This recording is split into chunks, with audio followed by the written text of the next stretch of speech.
The people who don't support ESA, the public school only crowd, the teachers unions and the ABC groups, I'm not sure why we're trying to appease those people. They are going to hate it no matter what. We need to go big. We need to give everybody access, because all that families are going to do, like they did in Arizona when we used to have a public school attendance requirement, they find ways around it.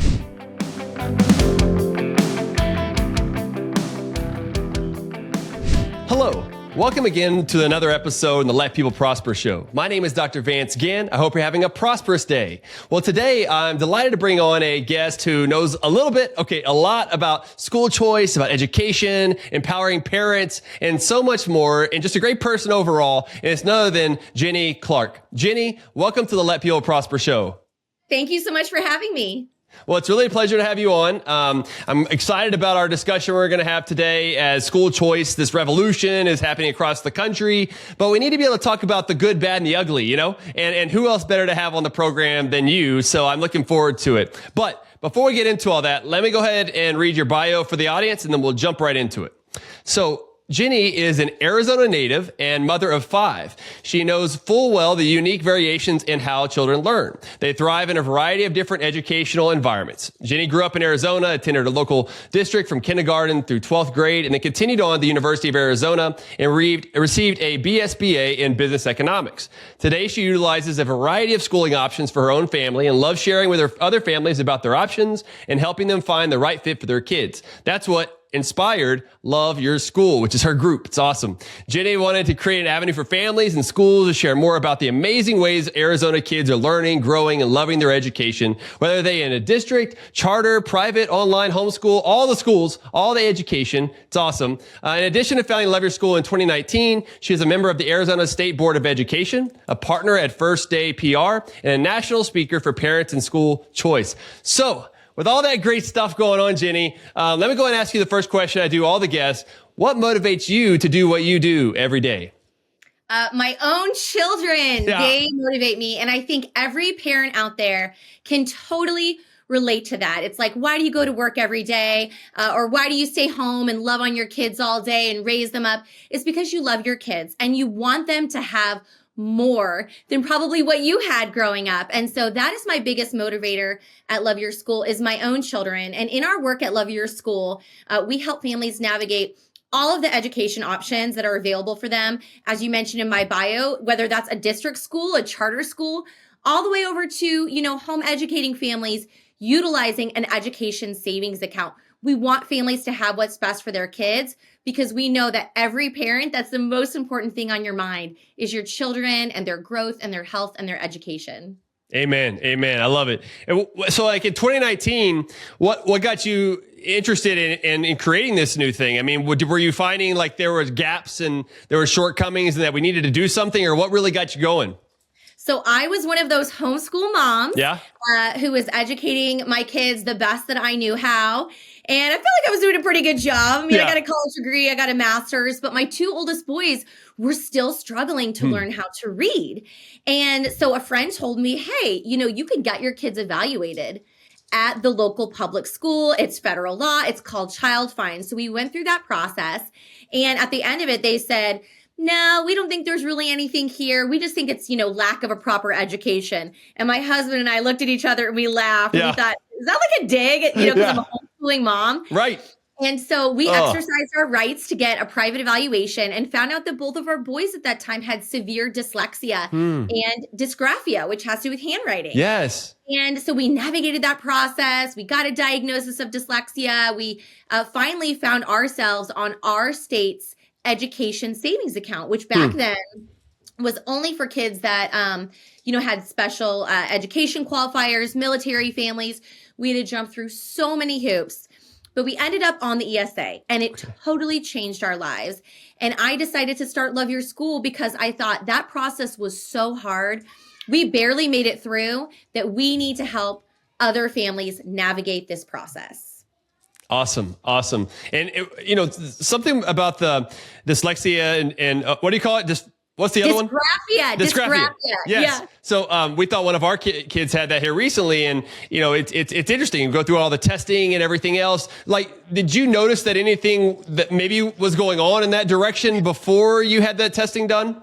I did. And this is where I just want to encourage parents to like give themselves grace, because it was my oldest, my first and my second. We have 5 kids now. Yeah. And so you don't know what you don't know. Raw. Amen. And and I was like, looking back on it, the fact that like my son could supposedly read big words, let's say like the word little, but couldn't read small words. Let's say like the word mom, what should have been a red flag. Now I know that. And I talk to other moms about this all the time. But, one of my kids was literally memorizing the shape of the word. Wow. He wasn't reading it. That's amazing. That is amazing. It's crazy. So it is crazy. Now I know. Yeah. But it's also a part of what I was thinking too. It's a part of the education, like us as parents. Like to your point, we don't know what we don't know. I mean, every day I'm learning something new with my 3 little ones and keeping track of them and everything else. But it really goes to show, I think, of how unique each one of the kids are. Right. And to have this one size fits all sort of public school, we're going to dig into this here in a little bit, but it just doesn't make any sense to me. No, it doesn't make any sense. And it's just such a really good reminder that even though there are experts out there, right? Like we were told in, an IEP meeting with 6 or 7 other people in the room that there was nothing wrong. But in my heart, I was there teaching my kids to read. Right. And I'm like, no, it's not normal that they forget the how to sound out a word or like the actual sound that a letter makes from one day to the next. That's not normal. That's not typical. And so we really have to remind ourselves of that as parents, is that we are still the experts in our children. And no matter what the experts tell us, we can keep pressing if we want to. Hey, it's totally. I love it. Hey, so with your background, like in economics and everything, what kind of got you into economics and thinking through and philosophically, kind of where are you at kind of on the spectrum there? Oh my gosh, no, we cannot go into the econ conversation. I will embarrass myself, but I will say this. I got into econ. Yeah. I'm like more the education man. I got into econ because I had an incredible high school economics teacher. Yes. And I thought this just makes sense to me. And at the University of Arizona, actually, we had a econ school in like the social sciences department, but then we also had one in the business school, which I guess I'm learning now is not that common. Yeah. And so there were several other business majors that I knew I would not be able to make it through. But I loved that. I also had a very amazing professor, Dr. Swanson, at the University of Arizona, who was that Econ 200 teacher. And I just fell in love with that and everything, supply, demand, all of it. And that's why I ended up being an econ major at U of A. Oh, man, that's awesome. That's kind of how I got into it, too. I mean, like going from a drummer, and because I went to kindergarten to 2nd grade, I went to a private school. From 3rd grade to 6th grade, I went to a public school. And then 7th grade through 12th grade, I went to homeschool. And then went to Texas Tech. But during that time, I was a drummer. And I think I told you how I got into this bad car accident and rolled 6 times. Anyway, it set me on a different path to let people prosper is what I believe my calling is. And I remember, though, like, one of my professors at San Jacinto Junior College in Houston was really the one who got me hooked on economics, because it just, like to your point, it made sense. And it also just told how the world worked more than any of the other subjects that I had studied before, of how to piece all these things together. And so I know we didn't want to talk about too much econ today, but with your background on that, I was like, I got to ask her, what's going on? Well, what's so funny about that too is I feel like I've actually learned so much more now as an adult and with my own children, especially for all those years that we were home educating. Our kids are in an amazing hybrid school now. But I find myself using my degree more now just as a mom than, even way back then, because my kids will hear something on the news or we'll be, talking about something and they'll say, that's not right. And I'm like, well, why isn't that right? Why shouldn't those people be free to go, pay whatever they want for that? Or a lot of times during COVID, we talked about, price controls on things and limitations of, well, everyone's only allowed to take 2 things of toilet paper, place. And I'm like, what would be better is if they actually allowed the price to go up of that toilet paper so that we wouldn't be waiting in line with 100 other people. So it's been neat with my own kids to use the little bit of knowledge I have to educate them too. Yeah, that's awesome. That's awesome. So what about on your kind of philosophical views? Are you more, free markets and kind of got into that sort of space over time? What kind of got you headed in that direction? Mine was more of Milton Friedman's Capitalism and Freedom. And then, but also to me, growing up kind of low income with a single mom, like, I don't know, for me, I found that being dependent on government was the opposite of freedom. And it sent me in this direction. But I'd love to hear from what your thoughts are. Yeah, well, definitely Milton Friedman. Yeah. Obviously a super huge fan of Thomas Sowell, like everybody is these days, which is, it's so cool to kind of see the resurgence of these types of people and viewpoints and different things, but not really until later in life. My early life and early career, I went to seminary and I thought I was going to be a missionary and go overseas and do all of these things. So I didn't really circle back more to kind of the econ space or even the education freedom space until I was older and had kids. And a big part of that kind of renewal for me, especially, with Milton Friedman, I had some very early interactions that put me on this path with EdChoice, which of course used to be the Milton Friedman Foundation, was all of a sudden realizing that I didn't have choices as a parent. My choices were really, the local public schools in Arizona, or homeschooling. And so for us, we thought, the public school system right now doesn't represent our worldview and our values. And so it's homeschooling. And it's interesting to think about that because there were other work opportunities, career opportunities, things that I was interested in and could have done. But I really felt like, and I wanted to, that I, had to home educate my kids because of what I saw. And I'm so grateful to have done that. It was, really by chance in some ways that I ended up discovering the ESA program, which, like I said, changed our lives. And so you really start to understand just how many parents don't know about these programs or are making decisions for their entire family, like whether they should work or not, based on what they perceive to be their options around education. So that's kind of what, the resurgent was for me. I'm like, I pay taxes to the local public school, but I'm homeschooling with my own dollars. Like, this is interesting. Yes. And is it a Christian aspect to it? You're homeschooling as well? Oh, yes, absolutely. Okay. We're strong evangelical Christians. Yep. And that was just a big part of, and early on I was worried about that. I went to, public school here in Arizona. And so I was always nervous to kind of acknowledge that. But then I was like, no, they're giving a worldview in the public school system. And that works fine for many families. But for our family, with where the culture is at, it wasn't okay. Mm-hmm. And so that was a huge part of our decision to homeschool. Yeah, definitely. That was a big reason for why I went to homeschool with my mom and everything else. We did the Pensacola Abeka video homeschool back in the day, Ginny. Like, I used to have the VHS cassettes and we put those in for the lessons and everything. It was wild. Now my kids go to a Christian private school and stuff like that. But we're really close to them. And that's a big reason for us, right? Is that the worldview is so important and what they're teaching our kids and everything else. And you just see so many people that are struggling at the public schools or government schools is what I like to call them, that they feel locked, that they don't have anywhere else to go. And it's unfortunate for so many people. Is that kind of what you've seen through your work with Love Your School as well? That's a huge part of what we've seen. So at Love Your School, just to give your listeners and viewers kind of an idea, families essentially will find us through a variety of ways. They'll come to our website or they'll send us a message on social media. And in a lot of cases, we'll get referrals, sometimes from the public schools or private schools or just other families or even other nonprofits in the area. And they're coming to us and they're saying, something's wrong. Something's wrong with my kiddo. Often they're saying, I want to just switch schools. Can you do a school search for me? And we'll pause for a second. We call it our parent concierge service. And we'll say, tell us what's going on. Tell us what's going on with your child. Why are you leaving? Is it bullying? Is it a teacher? Is it that your child's not reading? And we can really help dig in a unique way as outsiders and help families assess what's happening. And then in a lot of cases, we'll say, hey, you know what? Would you mind letting us help you through this special education evaluation process while you're still maybe at your public school?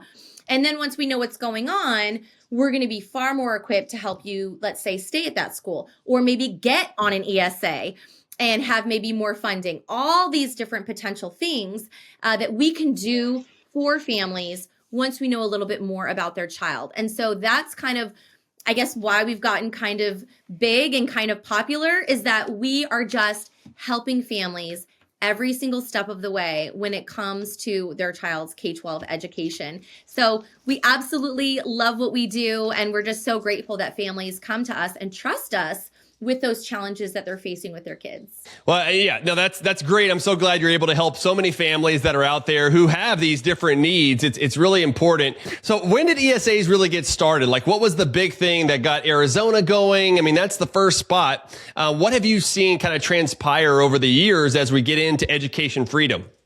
Well, Arizona is really the epitome of the wild, wild west, right? Like, I love when people come to visit Arizona and they're like, there was so much space and so much desert and so many mountains. Like, I didn't like it. And we're like, I'm like, yes, that's the wild, wild west. So we've always had leaders in Arizona when it comes to education who were always willing to push the envelope and embrace kind of the new, the wild. And that was why we were one of the first states to have charter schools. And then also the ESA program. So really around 2011 and then into 2012 with organizations like the Goldwater Institute, this idea of allowing families to take a portion of their child's education funding that the state had allocated started to kind of come about. Of course, before this, we already had in Arizona tuition tax credit scholarships, which is where families could apply for scholarships from tax credit organizations. Hugely successful, but complicated to navigate. So the ESA was like the next step of that. And of course, like a lot of different programs, which I don't advise states to do now with ESAs, by the way, but we'll talk about that. They started slow and they had an incremental approach. The challenges there, of course, is that when you have a small program, it's very, very likely going to get overregulated. You don't have a strong enough voice or people or community using that program to really defend it. And then, the other thing we saw is that our program was so tiny for 10 years from nearly, 2012 all the way up till about 2020, 2021. We only had about 7,000 kids utilizing the program statewide. Right before our state got universal ESA in 2022, we had just hit about 12,000 families. That's pretty small. Wow. Yeah, that is. But you can kind of see where it starts and how it goes and different things and hopefully learn lessons, right? During that period of what works well, what doesn't work well, how can we fine tune it and everything else. And what was, we're seeing a lot of pushback now. I mean, we're kind of in the middle of what many people say is a school choice revolution, which it seems that way, right? And many schools, many states have put in place ESAs, universal ESAs. I guess there's some disagreement of how many, but there are more than 10, I guess right around 10, 11, 12, somewhere around there. But more than 30 states have had some form of school choice across the country. I'm in Texas where we do not have school choice, which is unfortunate. Hopefully that changes this year. But what was, the pushback now seems to be, well, you're going to take money from public schools. You're going to defund public schools. The kids already have school choice. They can pick the public school of their choice or whatever else, or have charter schools. You hear all these sort of arguments and claims that there's no need for school choice and it's going to hurt people and everything else. Has that always been the case? Like even back in Arizona, were they saying the same things? And then we can kind of dig into whether or not that's true. Yeah, absolutely. Well, they've always kind of been saying that in Arizona because we also have had that robust charter school movement and we've also had open enrollment. However, those are still public schools, right? So they're subject to, pretty much the same academic type requirements, regulations set forth by the state. And then in a lot of cases, you'd have these incredible public district schools or charter schools that because they're so good, they were just full. And so our argument was we have several really great forms of school choice, but we really don't have that true freedom. We really felt like even with our state's tuition tax credit scholarship program, that the average family still could not easily navigate and put their child in the education environment like a private school or even home educate that works for them. That's one of the things I love about Arizona's ESA program is that from the beginning, we have allowed families who are home educating to utilize the ESA program, or they can use the funds for private school. And that's something that, of course, I would like to see in more states. It just makes sense. It allows families to opt out of the public school system faster and choose to home educate, while states are waiting for the supply of private schools to kind of go up. Sometimes that takes a couple of years. Yeah. And that's one of the reasons why in Arizona, even though our program grew so quickly, right after we put universal ESA into effect, we're in year 2.5 right now. We've got 85,000 students now on our state's ESA. We had many families that said, I can do a micro school, or I can do tutoring, or I can do a hybrid school while I'm waiting for this school that I heard about in California to launch in Arizona. And so that flexibility on use is very important for ESA programs. Yeah, no, that's fantastic.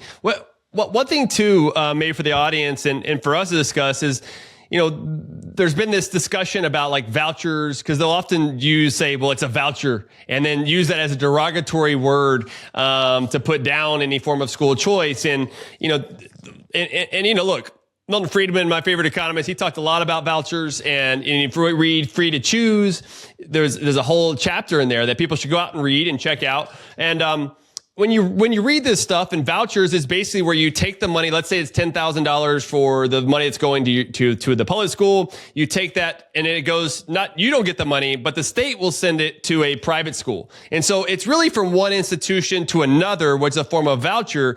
What was incredible about ESAs and so transformative is that it allows for the parent to have those funds. So you have the money from the public school that are your tax dollars, right? Nothing is free. And you have this money in an account, and then you get to choose whether it's a private school, public school, homeschool, whatever it is, tutoring, education related expenditures. And you use it kind of like an HSA and health savings account, and use those funding around. And this was a big, kind of divergence from a voucher in some sense, although it's still the similar idea. Education freedom was the big part of this. And I think if we really read Milton Friedman, I think his mindset was actually more along the lines of an ESA, because he wanted to use for everything, but felt like it was practical at that time anyway for a voucher from one place to the next to then get to the situation that we're in today. But it also seems like with these ESAs that, I think the concern, maybe rightfully so, by like homeschoolers and others, is that there's going to be all these strings attached,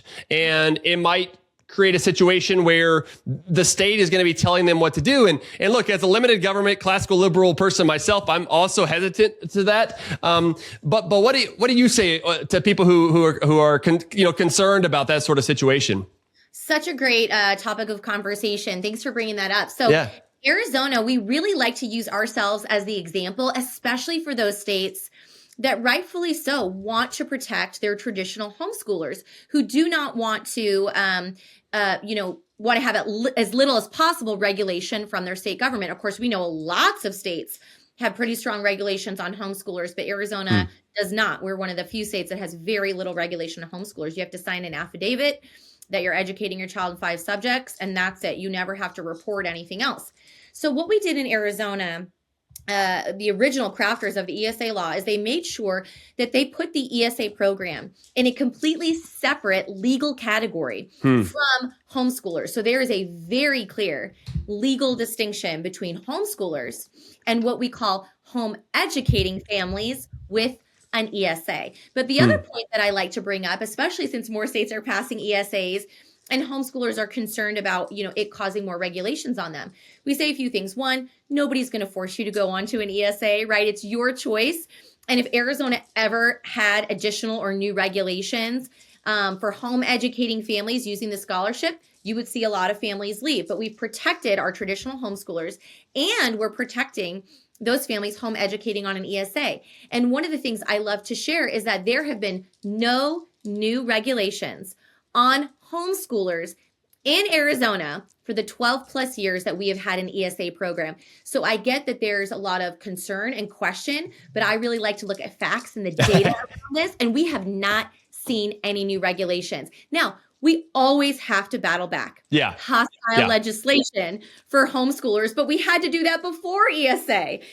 So we will continue to have to do that. And it's not because of a state having an ESA. Yeah. Oh, great points, Jenny. I mean, yeah, because we're hearing that all the time, and whether it's in Texas or in other places, and look, it's a valid concern. I mean, I think all of us share this concern that we don't want more government involvement. The whole idea of ESAs and school choice is to unleash people, like give them more freedom to do what's going to be best for their kids. And so those rules and regulations and other things, I mean, can stifle that. And that's certainly what we're not in favor of. And I know the work that you're doing isn't either. Well, I want to start off with some of the best examples right now, Jenny, and then I want to get into some of the concerns because, I've seen you speak several times. You do a great job, and you're really good about bringing up the concerns that I think we oftentimes omit. and I think speaking of your point about facts, those pesky things, facts, it is also important that we get things right. And in Texas, where, I live in Austin or near Austin, I don't claim the People's Republic of Austin, okay? But I live near Austin, and I have some concerns. There's some bills out there right now. Senate Bill 2, which is actually, when we're recording this on February 3rd, it should be on the floor sometime this afternoon, if not now. But they're going to be talking about it. And there are other ideas of how to get there. Some say you got to start off small to get the program up and running, and then you can expand it later, but I'm like, hey, we've already got 10 to 12. How many ever that have universal ESAs now? Why would we start from the beginning at the starting line when they're already running laps? How many laps are we going to be behind? But Jenny, where's the good places to start? Where should we be looking? And then how do we overcome some of those challenges?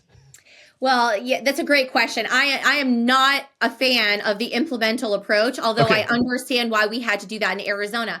I'm with you. You go big or you go home. You do a universal ESA. And I, am disappointed by states that have said, well, we're only going to allow the ESA program for, let's say, private schools.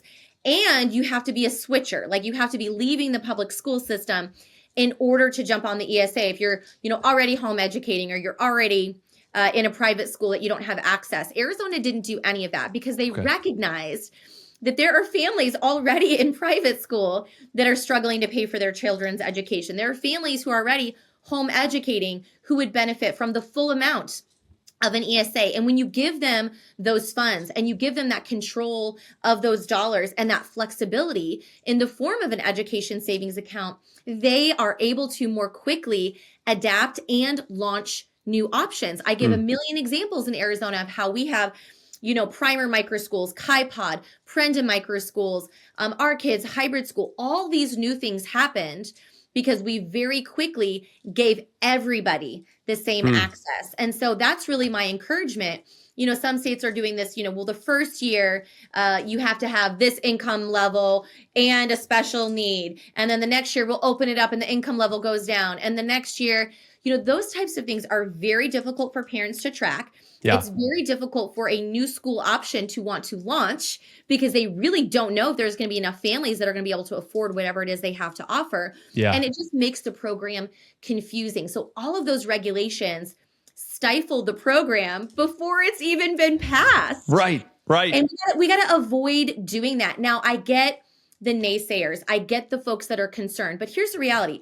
The people who don't support ESA, the public school only crowd, the teachers unions and the ABC groups, I'm not sure why we're trying to appease those people. They are going to hate it no matter what. Right. In Arizona, they have always hated the ESA program, even way back when it was only for special needs families. Of course, now they try to say, we support it now only for special needs families. But why are we trying to capitulate and give those folks what they want? We need to go big. We need to give everybody access, because all that's going to happen, all that families are going to do, like they did in Arizona when we used to have a public school attendance requirement, they find ways around it. Yeah. Parents would literally go enroll their kids for 45 days at a public school and then pull them out and jump on an ESA. That's more harmful to a public school than just allowing these kids right away to jump on an ESA. So those are the types of policy things that lawmakers really need to think about and stop trying to make programs so burdensome. Yeah, definitely. And it's wild too. You brought these points up really well, but just to put some of the economics for those that listen to this that are economists is like we have this monopoly situation now, right? Where you have one major provider of teaching, of education being the public schools or government schools. I call them government schools because, well, for one, it's the taxpayer that pays for them and they're really run by the government, right? The administrators, the politicians put them in place. But also like in economics, we talk about public goods. I'm not so sure this is the public good where you have a public good is a positive externality that's out there, right? To where the innocent bystanders are benefiting from the education that's being provided, meaning that they go through K through 12 school and then hopefully they're providing an improvement to those that are around them, even though they weren't at that school. But the fact of the matter is, if you look at the NAEP scores, the Nation's Report Cards, the scores are going down. Added proficiency is going down or stagnating, even though we're spending much more in per student and even inflation adjusted terms. And so I think that I don't see that it's a public good or a public school. So I call them government schools. But even if you look on the side of the monopoly situation, you brought up some great points because it does mean that once you break up a monopoly, just like in other areas, you don't get all the benefits at once. Because especially if there's uncertainty and regulations and all these other things that are in place, you get that more so if there's less regulation and allow the marketplace to work, because those other institutions or those people who want to open up other types of schooling will still have uncertainty. And that's very difficult. Just like in any other business, it's the same thing within the schooling system as well. And then we add to this, Jenny, the idea of the monopsony, right? Which I don't get to say too often, but I like to bring it up. But monopsony is on the one major consumer, and that is the government schools for teachers. Teaching services, the one dominant 90% or more of teachers are employed by the government schools, meaning that teachers are also beholden to whatever politicians and bureaucrats say that they're going to get paid. They don't have negotiating power because of that. And what we do with ESAs and more education freedom is we break the monopoly created by government and we break up the monopsony created by government so that teachers, parents, students, taxpayers can all get better benefits. And it's not just that this is some theoretical sort of situation. This is what we see in other markets that this has happened. And we're seeing this in states that are providing universal education savings accounts. What am I getting wrong though? What else should we add, Jenny? No, I love this conversation. And, I love that you're talking about monopsony. Yeah. Essentially, one thing that I want folks to hear, especially people who are thinking about ESAs in their states, is how the bills are being crafted or even the rules around your ESA program are potentially prohibiting those teachers from actually maybe opting out of the public school system and going and serving ESA kids. That's been a huge challenge that I've observed in other states where you've got regulations that say, well, if you want to go serve ESA families, and you want to launch a micro school, we're going to have an accrediting agency for your micro school. Okay, well, that's a barrier for a teacher that maybe wants to go launch a micro school. Or what I'm seeing a lot of is that you have to have a college degree if you're going to tutor ESA families, and you can only tutor them in the subject that your college degree was in. Wow. What are we thinking here these days? And that is so much of what we're seeing, that we've got this amazing and beautiful idea that's going to empower parents and I think solve our country's literacy and education crisis in these ESA programs. And then we're going, but if you're a teacher and you want to leave, you have to do this, this, and this. If you're a parent that wants to use a tutor, they have to meet this, this, this, and this. We got to stop all that. In Arizona, you can hire a teacher or a tutor to educate your children as long as they have a high school diploma. They don't need a college degree. They don't need a degree in the specific subject they're tutoring you in. You don't need to have some sort of certification for a micro school if you want to launch one. And again, that is why our state's program has been so successful, not just for the parents, because we already talked about them, but for educators and other education service providers. Yes. Yeah, because too often we get blamed like we don't like public schools or we don't like teachers, like we're against teachers because we want school choice. And I'm like, no, I love teachers. I want them to have better opportunities, which is what happens through school choice. Yep. I mean, they're the ones that are really holding them down. And I think it's part of this. And you've done such a great job of this, Jenny, of helping me realize kind of defying the narrative about what we want to do and doing it from a happy warrior sort of mentality, because there is a lot of pushback. I mean, this has not been an easy, that's why, many blessings to you for the work that you're doing, because it is uphill battle, given that we're really up against the establishment. We're up against large unions and taxpayer-funded lobbyists and everyone else who they have the power and the time, I guess, to go down to the Capitol and lobby for themselves to grow, while it's difficult for families who are trying to put food on the table and everything else to go down and testify, right? Yes, that's absolutely right. And I always love seeing the articles that are out there that talk about, the billionaires that are funding the school choice movement and the parent advocacy groups. And those of us doing the work on the ground that have been doing it for years, this is 6+ years for me. We just always laugh and chuckle. We're like, hey, we want some of those billions. Yeah. Like, what are you talking about? Because it's exactly right. When I look back at where I was 6 years ago, we had a 6-month-old baby and I was pushing for all of this, universal ESA stuff, and also had just gotten my kids on it, figuring out all these dyslexia things. And I remember hauling all my kids, down to the Capitol to testify in these hearings, and just how emotionally exhausting and draining it is. And then also the financial strain on your family when you're doing all of those things essentially for free, because we're not registered lobbyists. Right. We're not, getting to take a year off as a teacher to go to lobby for one of the teachers unions. And it's very difficult. And so we've got to acknowledge that. And we also have to encourage parents to press on. And when you actually help people, this was a key part of why I think Love Your School has been so successful. Because the first time we tried to get universal ESA in Arizona, our governor signed it and they referred it to the ballot, and it lost at the ballot in 2018. And then 4 years later, it was successful and they couldn't get the signatures to refer it. We just started helping people. We didn't care what your political party was or your socioeconomic status or where you were in Arizona, rural or urban. We just said, you know what? We want to help your family. So when universal ESA came back around, and all the same groups, the Red for Eds and the teachers unions, came out and kept saying the same old stuff, we had by then helped hundreds and hundreds of families each year who essentially had gotten to the place where they were like, you know what? I don't think this is so bad. I don't think this school choice idea is as bad as you're making it out to be. Oh, and these people that are out front on this issue, like the Love Your Schools, they helped me. They helped my family.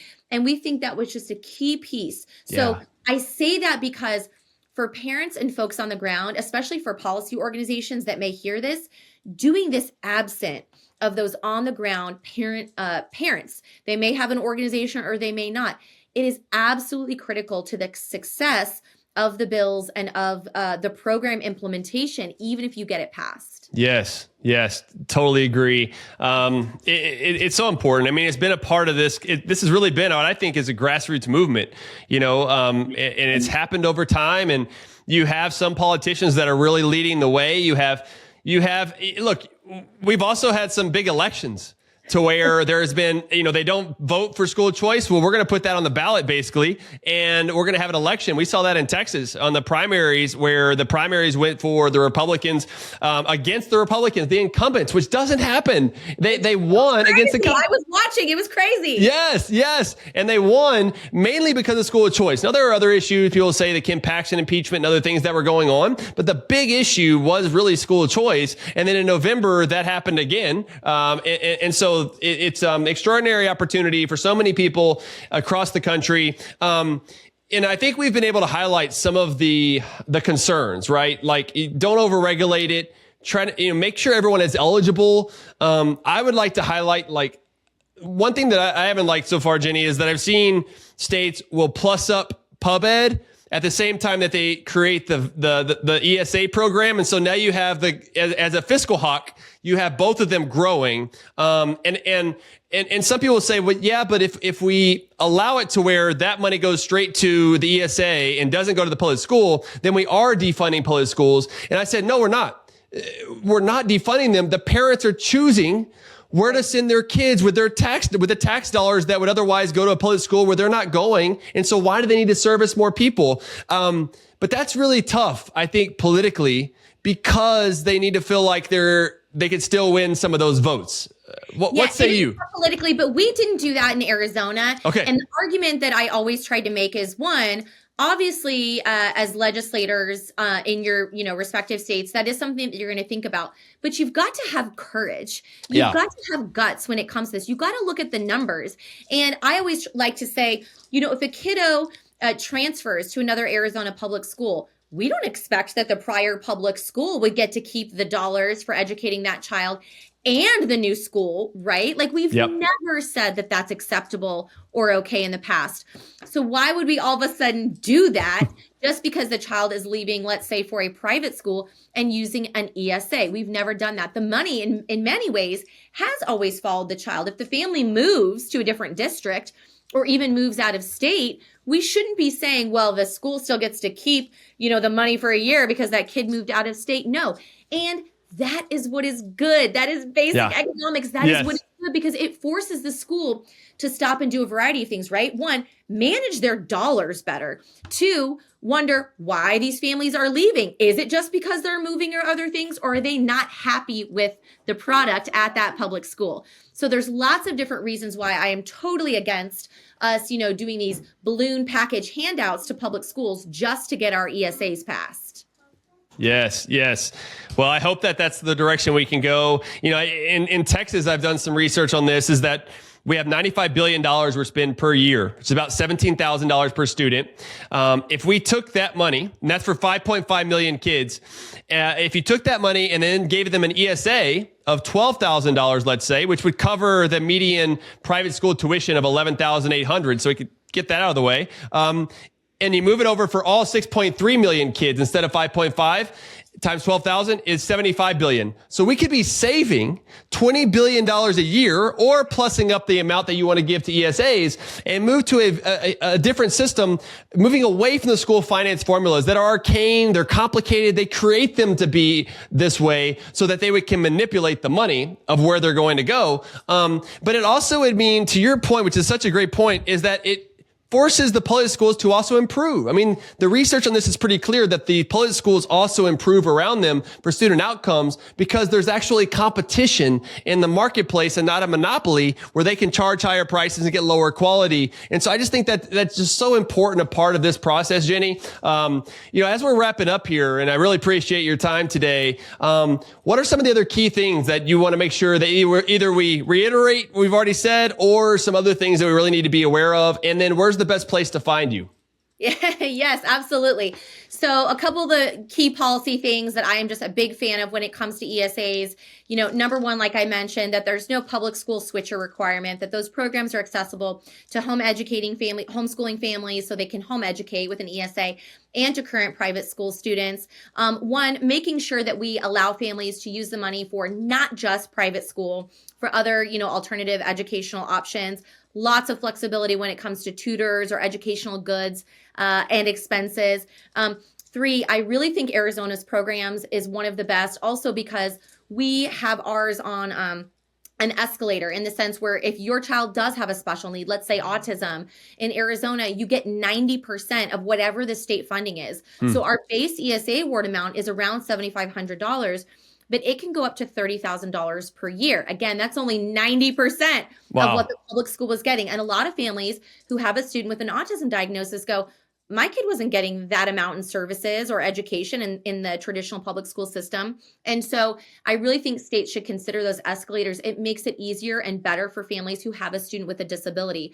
So that's a key piece. And of course, I do not support any low income or financial regulations on ESA programs, because again, the wealthiest family in my state, in your state, in other states still has access to the public school system. So when we start saying there's an income, cap, or you have to pay in order to access the public school system, then I'll be okay with doing that for an ESA. But I do not think we should be saying, it's only for low income families, or free and reduced price lunch, this percent, that percent.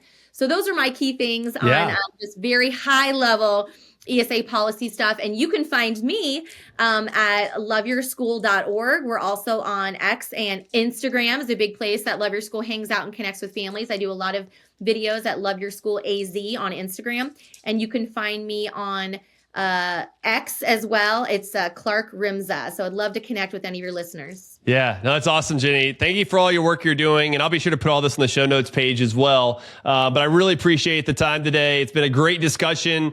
Hopefully we'll continue to work on this. I know we will, to make things better for kids, and educating them for the future is just going to be so important on many levels. And so I really appreciate the work you're doing, and God bless you. And I can't wait to talk to you again soon. Thank you so much. Thank you, Jenny. Well, for the audience, I hope you enjoyed this conversation. If you did, please share it with your friends and families. They too need to learn about education savings account and the real power of the parent empowerment movement. But it really is a pleasure for all of you to join us today. You can go and find more information at vanceginn.com or my newsletter, vanceginn.substack.com, where I'll have all the show notes and much more. And until next time, God bless you and let people prosper.